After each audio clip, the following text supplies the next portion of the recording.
নমস্কার বন্ধুরা, welcome to cricket and football hub. তো বন্ধুরা, এই ভিডিওতে তোমাদের মধ্যে বেশ কয়েকটা গুরুত্বপূর্ণ আপডেট নিয়ে আলোচনা করার আছে। সেহেতু এই ভিডিওটা একটু না স্কিপ করে তোমাদের পুরোটা দেখার অনুরোধ থাকলো। আর তোমরা যারা আমাদের এই চ্যানেলে প্রথমবার এসেছো তারা কিন্তু অবশ্যই আমাদের এই ভিডিওতে একটা লাইক দিয়ে আমাদের এই চ্যানেলটাকে সাবস্ক্রাইব করে রেখো, কারণ তুমি কিন্তু এখানে তোমাদের প্রিয় দলের সমস্ত রকম খেলার খবর সবার আগে পেয়ে যাবে। তো চলো আর দেরি না করে আজকের ভিডিওর মেন টপিকগুলো নিয়ে আলোচনা শুরু করা যাক। তো বন্ধুরা, তোমরা জানো ভারতীয় ফুটবল নিয়ে গতকাল একটা গুরুত্বপূর্ণ বৈঠকে বসেছিল ফেডারেশন এবং আইএসএল এর ক্লাব প্রতিনিধিরা। এর আগেই তোমাদের জানিয়েছি ইস্টবেঙ্গল বাদে আইএসএল এর বাকি সমস্ত ফ্র্যাঞ্চাইজিগুলি মিলে নিজেদের পকেটের অর্থ খরচ করে হলেও লিগ খেলতে চায়। তবে তারা বারংবার ফেডারেশনকে জানিয়েছে এই মরশুমের পাশাপাশি আগামী মরশুমগুলোর জন্যও ফেডারেশনকে একটা নির্দিষ্ট পরিকল্পনা পেশ করতে, কারণ ক্লাবগুলো শুধুমাত্র এই একটা মরশুমের জন্য পয়সা খরচ করে দল নামিয়ে আগামী মরশুমগুলোতে আবারও অন্ধকারের মধ্যে থাকতে নারাজ। যার কারণে ফ্র্যাঞ্চাইজিগুলি ফেডারেশনের কাছে একটা দীর্ঘমেয়াদী পরিকল্পনার দাবি করেছিল। আর ঠিক সেই মতনভাবেই গতকাল ফেডারেশনের তরফ থেকে 20 বছরের জন্য একটা নতুন পরিকল্পনা প্রকাশ করা হয়েছে।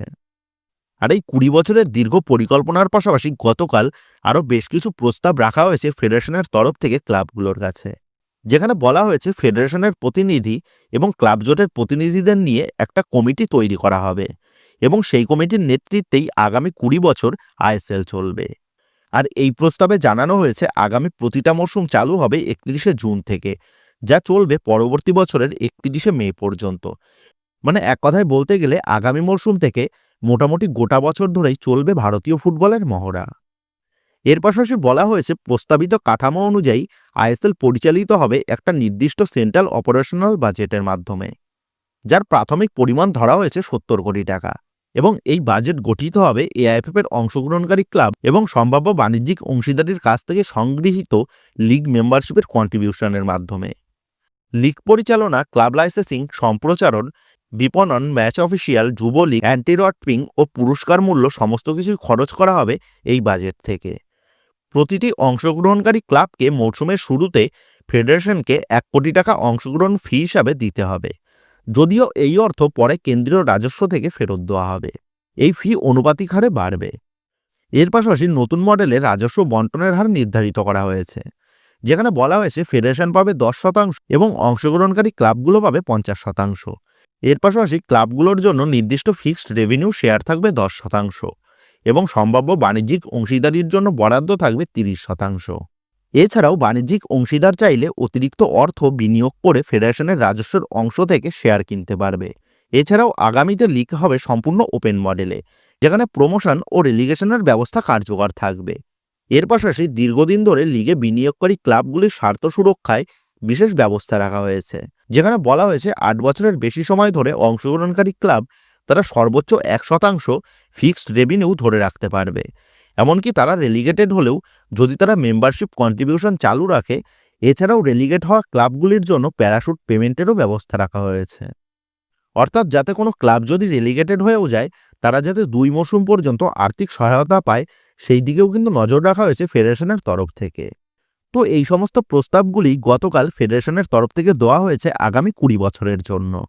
তবে দীর্ঘ চুক্তির আইএসএল করার জন্য যে প্রস্তাবগুলি এদিন ফেডারেশনের কমিটির তরফ থেকে ক্লাবগুলিকে দেওয়া হয়েছে তা যে 1-2 দিনে ঠিক হয়ে যাবে তেমনটা কিন্তু বলা যাবে না। এর জন্য ফেডারেশন এবং ক্লাবগুলিকে নিয়ে একটা কমিটি গঠন হবে, আর সেই কমিটির আন্ডারেই এবার কিন্তু যাবতীয় নিয়মাবলী তৈরি হবে। আর তারপরেই কমার্শিয়াল পার্টনার পাওয়ার জন্য টেন্ডার ডাকা হবে, যার জন্য বলাই যায় এই সমস্ত প্রক্রিয়াগুলো কিন্তু দীর্ঘ প্রক্রিয়া, যার জন্য এই মৌসুমের আইএসএল এর শেয়ার বন্টন করে শুরু করতে গেলে তা কিন্তু কোনো মতেই সম্ভব নয়। সেক্ষেত্রে এবার প্রশ্ন হচ্ছে তাহলে এই মৌসুমে কি হবে। তো দেখো, এদিন কমিটির কাছ থেকে প্রস্তাবগুলি পেয়ে কিন্তু ক্লাব প্রতিনিধিরা তারা কিন্তু মোটামুটিভাবে খুশি হয়েছে, কিন্তু এটাই যে চূড়ান্ত সিদ্ধান্ত তা কিন্তু এখনই বলা যাবে না, কারণ ক্লাব প্রতিনিধিরা জানিয়েছে কমিটির প্রস্তাবগুলি তারা তাদের ফ্র্যাঞ্চাইজির মালিকদের জানাবে। আর সেই প্রস্তাব মতন যদি ক্লাবের মালিকরা সম্মত হয় তাহলে আগামী সোমবার ক্লাবগুলোর সাথে ফের আলোচনায় বসবে এই কমিটি। আর আশা করা যাচ্ছে ক্লাবগুলো রাজি থাকলে সোমবারেই ঠিক হয়ে যাবে এই মৌসুমের আইএসএল শুরুর দিনক্ষণ। যেমনটা আশা করা যাচ্ছে ফেব্রুয়ারির প্রথম সপ্তাহে শুরু হতে পারে এই মৌসুমের আইএসএল। তবে তার আগে শনিবার কিন্তু আরও এক প্রস্ত আলোচনা হবে ক্লাব এবং কমিটির মধ্যে। সেক্ষেত্রে বিষয়টা যেদিকে যাচ্ছে তার নিরিখে কিন্তু বলাই যায় এই মৌসুমের আইএসএল কিন্তু হতে চলেছে। আর এই মৌসুমের পাশাপাশি আগামী দীর্ঘমেয়াদীর জন্যও একটা নতুন কিন্তু সুরাহা মিলতে চলেছে ফেডারেশনের কাছে। তবে এবার বিষয়টা হচ্ছে ফেডারেশন কিন্তু সেই জলই খেলো, কিন্তু সেটা ঘুলিয়ে ঘুলিয়ে খেলো। কারণ তোমাদের আশা করি মনে আছে এর আগে এফএসডিএল তারাও কিন্তু ফেডারেশনের কাছে নতুন করে চুক্তি নবীকরণের জন্য অনেকটা এই একই রকমেরই প্রস্তাব রেখেছিল, যেখানে সেই সময় এফএসডিএল প্রস্তাব দিয়েছিল ইপিএল ধাঁচে আইএসএল অনুষ্ঠিত করতে, যার ফলে 60% শেয়ার থাকবে ক্লাবগুলোর কাছে, এফএসডিএল এর কাছে থাকতো 25% এবং ফেডারেশনের কাছে থাকতো 15%। অর্থাৎ এখন যে নতুন প্রস্তাব আনা হয়েছে সেখানেও কিন্তু সেই শেয়ার বন্টনের মাধ্যমেই প্রস্তাব আনা হলো। কিন্তু সেই সময় ফেডারেশন সভাপতি তিনি এফএসডিএল এর এই প্রস্তাবকে নাকচ করে দেয়। সেই সময় ফেডারেশনের সভাপতি তিনি জানায় শেয়ার নয়, বাৎসরিক টাকা দিতে হবে এফএসডিএলকে, যার ফলে স্বাভাবিকভাবেই আর এই চুক্তি প্রক্রিয়ায় এগোয়নি এফএসডিএল। তবে তখন যদি ফেডারেশন এফএসডিএল এর এই চুক্তিটা মেনে নিত তাহলে এতদিন কিন্তু ভারতীয় ফুটবলটা বন্ধ থাকতো না, নির্দিষ্ট সময়ে এই মৌসুমেও কিন্তু লিগটা চালু হয়ে যেত। তো যাই হোক, যা হওয়ার হয়ে গেছে। মোটামুটি আপডেট অনুযায়ী ফেব্রুয়ারির প্রথম সপ্তাহ থেকেই এই মৌসুমের আইএসএল চালু হয়ে যাওয়ার সম্ভাবনাটা প্রবল। আর সেই মতনভাবেই আগামী সোমবার আইএসএল এর ফিক্সচারও কিন্তু অ্যানাউন্সমেন্ট হয়ে যেতে পারে। তবে এবার মূল বিষয় হচ্ছে, তোমরা জানো এতদিন পর্যন্ত ক্লাব জোটেদের মিলিত যে বৈঠকগুলো ডাকা হয়েছিল সেই কোনো বৈঠকেই কিন্তু উপস্থিত ছিল না ইস্টবেঙ্গলের কোনো মেম্বার্স। ইভেন গতকালের বৈঠকেও কিন্তু ইস্টবেঙ্গলের কোনো প্রতিনিধি উপস্থিত হয়নি। সেহেতু আবার স্বাভাবিকভাবেই প্রশ্ন উঠছে, তাহলে কি ইস্টবেঙ্গলকে বাদ দিয়েই এখন থেকে লিগ চালু হবে? তো দেখো, ইস্টবেঙ্গলকে ভারতীয় ফুটবলের কোনো লিগ থেকে বাদ দিতে কিন্তু কখনোই চাইবে না ফেডারেশন। সেক্ষেত্রে হতে পারে ইস্টবেঙ্গল যদি বাকি ক্লাবগুলোর মতন পকেটের অর্থ খরচ করতে রাজি না হয়, সেক্ষেত্রে ইস্টবেঙ্গলকে লাভ্যাংশের অর্থটা কম দেওয়া যেতে পারে। আর যদি ইস্টবেঙ্গল ম্যানেজমেন্ট বলে তারা ক্লাব জোটের মধ্যেই নেই, সেক্ষেত্রে ইস্টবেঙ্গল চাইলে তারা আবারও আই লিগ খেলে আই লিগ চ্যাম্পিয়ন হয়ে প্রমোশন নিয়ে আইএসএলে আসতেই পারে। তবে যাই করুক, শেষ পর্যন্ত গিয়ে এই ইস্টবেঙ্গলকে নিয়ে যে একটা বড়সড় ক্যাচাল বাঁধবে তা নিশ্চিত। কারণ যেখানে আইএসএলের প্রতিটা ফ্র্যাঞ্চাইজি একজোট হয়েছে, সেখানে দাঁড়িয়ে শুধুমাত্র ইস্টবেঙ্গল তারা অপর প্রান্তে দাঁড়িয়ে রয়েছে, যার ফলে ফেডারেশন তারা কিন্তু বাকি সমস্ত ক্লাবগুলির পাশাপাশি ইস্টবেঙ্গলকে নিয়েও চলতে চাইবে। কিন্তু ইস্টবেঙ্গল যদি ক্লাব জোটের পক্ষে সায় না দেয়, সেক্ষেত্রে পরবর্তীতে ইস্টবেঙ্গলকে নিয়ে যে একটা বড়সড় ক্যাচাল বাঁধার সম্ভাবনা রয়েছে তা বলাই যায়। তো এখন এটাই দেখার বিষয় হবে ইস্টবেঙ্গলকে নিয়ে শেষ পর্যন্ত কোন সিদ্ধান্ত নেয় ফেডারেশন। তো যাই হোক, এই ছিল মোটামুটিভাবে দাঁড়িয়ে আইএসএল রিলেটেড আপডেট। সেবার নেক্সট আপডেটটা বেরিয়ে আসছে আনোয়ার আলীকে নিয়ে। তো তোমরা জানো শেষ আপডেট অনুযায়ী যেমনটা খবর ছিল, আনোয়ার আলীর কেসটা আবারও ফ্রেশভাবে বিচার করার জন্য দিল্লি হাইকোর্টের তরফ থেকে পুনরায় ফেডারেশনের অ্যাপিল কমিটির কাছে পাঠিয়ে দেওয়া হয়েছিল। আর অ্যাপিল কমিটির নেওয়া নতুন সিদ্ধান্তের ভিত্তিতে দিল্লি হাইকোর্ট তারা আনোয়ার আলীর কেসের চূড়ান্ত রায় জানাবে তেমনটাই খবর ছিল। তবে গতকাল যেমনটা আপডেট প্রকাশ্যে এসেছে, অ্যাপিল কমিটি তারা আবারও আনোয়ার আলীর কেসটা পিএসসির কাছে পাঠিয়ে দিয়েছে পুনরায় বিবেচনা করার জন্য। মানে এক কথায় বলতে গেলে আনোয়ার আলীর কেসটা কিন্তু এখন সেই ভলিবলের মতন অবস্থা হয়েছে, একবার এই কোর্টে তো পরের বার ওই কোর্টে। এমনিতেই আনোয়ার আলীর কেসটা দীর্ঘ 2 থেকে 2.5 বছর ধরে চলে আসছে। আর এইভাবেই চলতে থাকলে আনোয়ার আলী সে কিন্তু তার ফুটবল জীবন থেকে অবসর নেওয়ার পরেও আনোয়ার আলীর কেসের চূড়ান্ত কিন্তু রায় প্রকাশ হবে নাকি তা নিয়েও কিন্তু যথেষ্ট সংশয় রয়েছে। তো সত্যিই এইরকম আজব নিয়ম যে শুধুমাত্র ভারতীয় ফুটবলেই সম্ভব তা কিন্তু বলাই যায়। সেক্ষেত্রে এখন এটাই দেখার বিষয় হবে আর কত বছর ভারতীয় ফুটবল সমর্থকদের অপেক্ষা করে থাকতে হয় আনোয়ার আলীর কেসের চূড়ান্ত রায়টা জানার জন্য। তো যাই হোক, এবার পরবর্তী আপডেটটা বেরিয়ে আসে পরপর 3 মরশুম সুপার কাপ জয়ী স্প্যানিশ মিডফিল্ডার বোরা হেরেরাকে নিয়ে। তো তোমরা জানো চলতি মরশুমে এই স্প্যানিশ মিডফিল্ডার বোরা হেরেরা সে এফসি গোয়ার সাথে যুক্ত ছিল।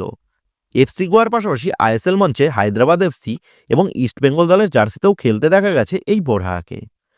আইএসএল মঞ্চে 67টা ম্যাচ তিনি খেলেছেন, যেখানে 13টা গোল এবং 12টা অ্যাসিস্ট রয়েছে এই বোরার খাতায়। তো গতকাল যেমনটা জানা গেছে, ভারতীয় ফুটবলের এই টালমাটাল পরিস্থিতির কারণে এই বোরা হেরেরা সে কিন্তু এবার এফসি গোয়া থেকে বিদায় নিয়ে সেবার বিদেশি লিগে মুভ করার সিদ্ধান্ত নিয়েছে। আর সেই মতনভাবেই গতকাল এফসি গোয়ার তরফ থেকেও বোরা হেরেরাকে অফিসিয়ালিভাবে গুড বাইও জানিয়ে দেওয়া হয়েছে। আর এই বোরাহার পাশাপাশি ভারতীয় ফুটবলের এই পরিস্থিতির কারণে মুম্বাই সিটি এফসির প্রধান ইনভেস্টর সিটি ফুটবল গ্রুপ তারাও কিন্তু গতকাল অফিসিয়ালিভাবে ভারতীয় ফুটবল থেকে বিদায় নিয়েছে।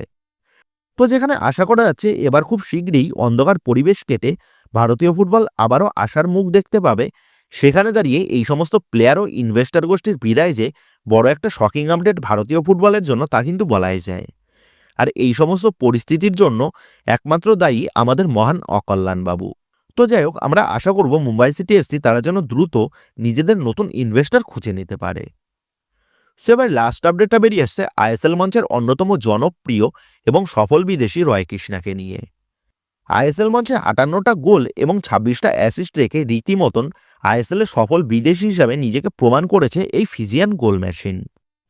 আইএসএল মঞ্চে নিজের প্রাইম সময়টা কাটিয়ে চলতি মৌসুমে রয় কৃষ্ণা শেখ যোগ দিয়েছিল কেরালা সুপার লিগের ক্লাব মালাপুরাম এফসি দলে।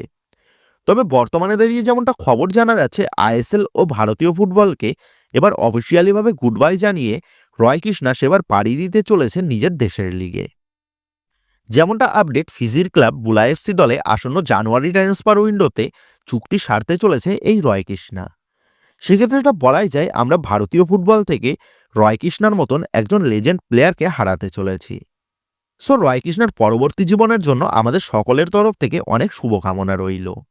আর তোমরা যারা রয় কৃষ্ণাকে আইএসএল মঞ্চে নিজেদের ফেভারিট প্লেয়ার হিসাবে মনে করতে, তারা অবশ্যই রয় কৃষ্ণার নামে এই ভিডিওতে একটা লাইক দিয়ে ভিডিওর কমেন্ট বক্সে মিস ইউ রয় কৃষ্ণা লিখে জানিয়ে দিও।